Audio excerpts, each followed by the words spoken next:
Olá pessoal, começamos mais uma aula aqui no Desenhando Direito e sempre lembrando vocês que agora Desenhando Direito também tem um e-book muito bom chamado Direito Compacto. Esse é o nosso volume 3, Penal Geral das Penas, tem tudo sobre o assunto. Quem está comprando está adorando, dando um retorno muito legal pra gente, dizendo que o livro é bem objetivo, bem fácil de entender, assim como nossas aulinhas é uma linguagem bem tranquila mesmo. Então se você quiser, acesse o site rodrigoalvarez.com.br/direito compacto e dá uma olhadinha que tá bem legal, feito com todo amor e carinho para vocês, essa coleçãozinha. Bom, hoje aqui no Desenhando Direito nós vamos conversar sobre ilicitude, também chamada de antijuridicidade. Nós vamos facilitar para vocês ao máximo esse tema. Então vamos começar pelo conceito. O que seria ilicitude? Qual que é o conceito de ilicitude? Nós temos o conceito primeiro formal. Ilicitude então seria a contrariedade entre a conduta e o ordenamento. Como assim?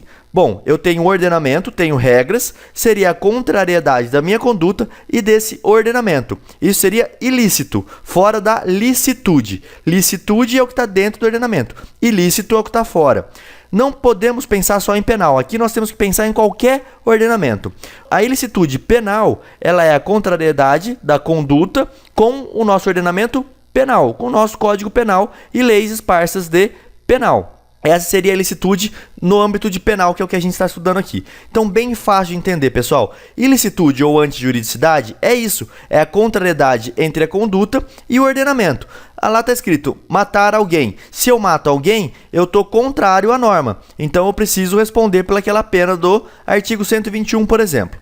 Mas não se resolve tão simples assim. A ilicitude, ela também tem um conceito chamado conceito material. Qual é o conceito material da ilicitude? Ela é essa conduta contrária à norma que causa lesão ou expõe a perigo de lesão um bem jurídico tutelado. O conceito material, como vocês podem ver, é um complemento do conceito formal. É como se eu continuasse lendo aquele conceito formal. Então, é a conduta que é contrária ao ordenamento que causa uma lesão ou expõe a perigo de lesão um bem jurídico tutelado. O que os autores falam aqui sobre esses dois conceitos? Que não precisa existir dois conceitos, porque se eu estou indo contrário àquela norma, é óbvio que aquela norma visava proteger um bem jurídico. O artigo 121 visa proteger o quê? A vida, é o crime de homicídio.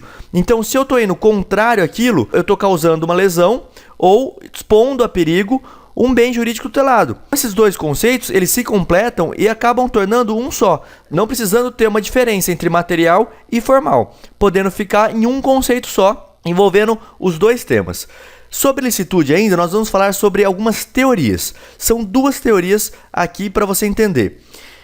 Tem a ratio cognoscendi e temos, de outro lado, a ratio essendi. Essas duas teorias, pessoal, eu vou resumir elas para vocês de uma maneira bem simples. Eu não vou explicar o que é teoria finalista e tudo mais do crime. Eu vou pular essa parte. A gente vai só entender que o crime ele é composto do quê? De um fato típico, antijurídico e culpável. Seriam essas três coisas que estariam dentro do crime. Um fato típico, mais antijurídico, mais culpável. Isso seria, então, para mim, o meu crime. É isso que fala a primeira teoria. Na ratio cognoscendi, pessoal, que é adotada pela maioria dos doutrinadores, o que ele prevê? Ele prevê que onde há um fato típico, normalmente vai haver uma antijuridicidade. Olha que legal isso aqui. Quando tem um fato típico, normalmente vai ter uma antijuridicidade. Ele também vai ser antijurídico.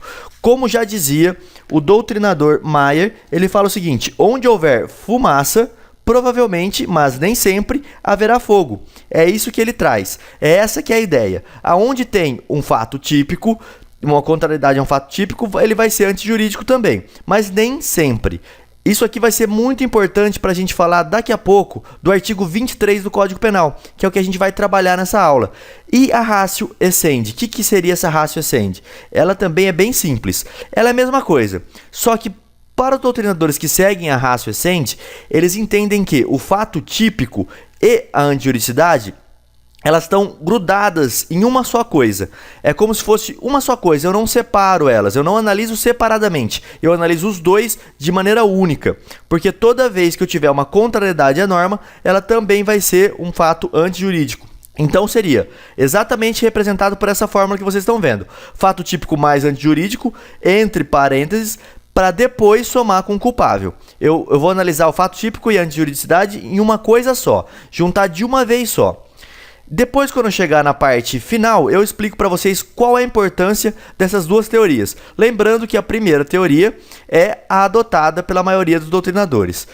Aonde eu quero chegar com essa aula aqui? Por que eu estou explicando ilicitude para vocês? Porque essa aulinha sobre ilicitude, ela é uma preparação para a gente entrar no artigo 23. E o artigo 23 trata sobre o quê? O artigo 23 do Código Penal trata sobre as causas de exclusão da ilicitude, também chamadas de causa de justificação. O que são essas causas de exclusão de ilicitudes? Nós temos duas, as legais, que são previstas em leis, e as supralegais, que não decorrem das leis, mas sim dos princípios do nosso ordenamento jurídico. Quais são as causas de exclusão da ilicitude, que é o tema que a gente vai passar a estudar a partir das nossas próximas aulas? Bem simples: estado de necessidade, legítima defesa, estrito cumprimento do dever legal e exercício regular de direito. Isso cai muito em prova, pessoal. Vamos lembrar então, são causas que excluem a ilicitude do fato. Elas excluem a ilicitude do fato. Elas são causas de justificação do quê? Da conduta. Então são estado de necessidade, legítima defesa, estrito cumprimento do dever legal e exercício regular do direito. A gente vai falar de cada uma delas em aulas separadas, porque tem muita coisa para conversar sobre esse tema. A legítima defesa é a mais conhecida, aquela que você repele uma injusta agressão atual ou eminente para salvaguardar direito seu ou de outrem, para poder se salvar daquele perigo ali.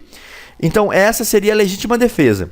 Bom, a próxima coisa que a gente tem que ver sobre as causas de exclusão da ilicitude é que as duas primeiras, estado de necessidade e legítima defesa, elas têm um conceito legal. Elas estão previstas no nosso Código Penal e trazem um conceito legal. O conceito dessas duas causas de exclusão da tipicidade estão previstas em lei. Elas vêm no artigo 24, o estado de necessidade, e a legítima defesa vem prevista no artigo 25 do Código Penal. Bom, Rodrigo, e o estrito cumprimento do dever legal e o exercício regular de direito, eles não estão previstos em lei? Não, pessoal, não estão previstos no nosso Código Penal. O conceito dele vem da onde? Ele vem da doutrina, é um conceito doutrinário. Então é uma criação da doutrina para poder explicar o que é o estrito cumprimento do dever legal e o exercício regular de direito. Encerrado esse tema aqui das causas de exclusão da tipicidade legais, o que a gente tem? A supralegal. Qual que é uma causa apontada como supralegal? O consentimento do ofendido. Nós também vamos falar dele. É uma causa supralegal. Ela não está na lei, mas ela decorre de princípios. O consentimento do ofendido pode ser uma causa de exclusão da tipicidade. Bom, nós temos que falar agora sobre ilicitude, nós vamos falar sobre os elementos. Os elementos podem ser elementos objetivos e os elementos subjetivos. Para quê? Para que eu possa ter essa exclusão dessa ilicitude.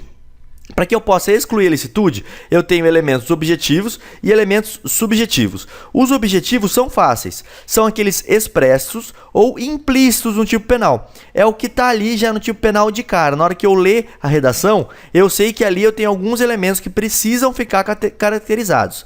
E eu tenho também elementos subjetivos. Já esclarecendo aqui, pessoal, que isso tem uma dúvida muito grande na doutrina, tá? Existem vários debates na doutrina sobre a existência de elementos subjetivos. Alguns doutrinadores concordam que eles existam e outros que não. E eu vou mostrar para vocês a importância desses elementos subjetivos aqui no estudo das causas de exclusão da ilicitude. O que seriam então elementos subjetivos? É a consciência de que atua amparado por uma causa de justificação. É a consciência do agente que ele atua amparado por uma causa de justificação. Por que isso é importante, Rodrigo? Vamos pensar no conceito da legítima defesa e vamos imaginar a seguinte situação. O A quer ocasionar a morte do B. Para isso, ele saca o seu revólver e atira em direção a B, que está dentro de uma casa. E nessa janela, o A só tem a visão do B. Ele atira e acaba efetuando a morte de B. O que A queria então era a morte de B. Isso ficou bem claro aqui no exemplo. Só que o B estava com o C ajoelhado à sua frente e pronto para lhe dar um tiro na cabeça. Então, na verdade, o A aqui, quando matou o B, ele acabou salvando a vida de um terceiro, que é a vida do C. A pergunta que fica pela doutrina é: ele agiu em legítima defesa mesmo não sabendo nem que estava praticando uma legítima defesa? O dolo dele sempre foi de lesionar, nunca foi de defender. Ele sempre quis, o ânimos aqui dele foi de matar, o ânimos necandi, ele queria a morte daquele agente, ele queria a morte do B, ele não queria defender C. Se você entender que para que seja configurada a legítima defesa, é preciso a consciência do agente que ele está atuando amparado por essa legítima defesa, você não absolveria o réu por legítima defesa. Neste caso, ele seria condenado pelo crime de homicídio. Se você seguir o outro posicionamento de que não existe um elemento subjetivo, esse agente, o A, seria beneficiado pela legítima defesa. Particularmente na minha posição, isso é bem dividido na doutrina, eu acredito que exista o elemento subjetivo e objetivo. Eu não posso proteger aquele que queria apenas a morte, eu tenho que proteger aquele que queria defender. Se o A soubesse da existência do B e do C, ele realmente estaria amparado pela legítima defesa. Agora, se ele não sabe da existência do C e só queria matar, tirar a vida do B, ele vai ter que responder pelo homicídio. Essas são, então, os elementos aqui subjetivos e objetivos das causas de exclusão da ilicitude. O nome ele é um pouco difícil, só que é muito fácil de entender. A ilicitude é esse o panorama da ilicitude. Vamos voltar nas teorias então. Para a primeira teoria, para ratio cognoscendi, ela entende que o fato ele é típico. Vamos imaginar o caso de uma legítima defesa. Na legítima defesa, o fato é típico. Nesse exemplo que eu dei, vamos supor agora que o A sabia da existência do C. Então, ele atuou em legítima defesa de terceiro. Para a primeira teoria aqui, ratio cognoscendi, o fato ele vai ser típico, mas não antijurídico. Ele é um fato típico, matar alguém, ele efetuou essa conduta. Então, o fato é típico, mas ele não é contrário à lei, porque eu tenho uma causa da exclusão da antijuridicidade, como também é chamada, causa da exclusão da antijuridicidade ou causa de justificação. Para a primeira teoria, para ratio cognoscendi, ele seria a exclusão, então, aqui da antijuridicidade, não do fato típico. Para a segunda teoria, para ratio essendi, o que seria excluído é o próprio fato típico. Porque se eu atuei amparado aqui por uma excludente da ilicitude, eu não tenho nem fato típico, eu não cometi a conduta do fato típico. Ele seria o chamado elemento negativo. Anota isso, elemento negativo. Por quê? Para ratio essendi, todo o delito tem um elemento negativo, que seria assim: 121, matar alguém, essa é a redação. Porém, haveria uma vírgula, desde que não fosse em legítima defesa. Seria um complemento, esse seria o elemento negativo do tipo penal. Então, esse tipo estaria excluído, ele não teria cometido uma conduta típica. Ok? Deu para entender a diferença das duas teorias? Aqui não vai mudar o que acontece com o sujeito. São só as formas de entender o que está acontecendo dentro do crime.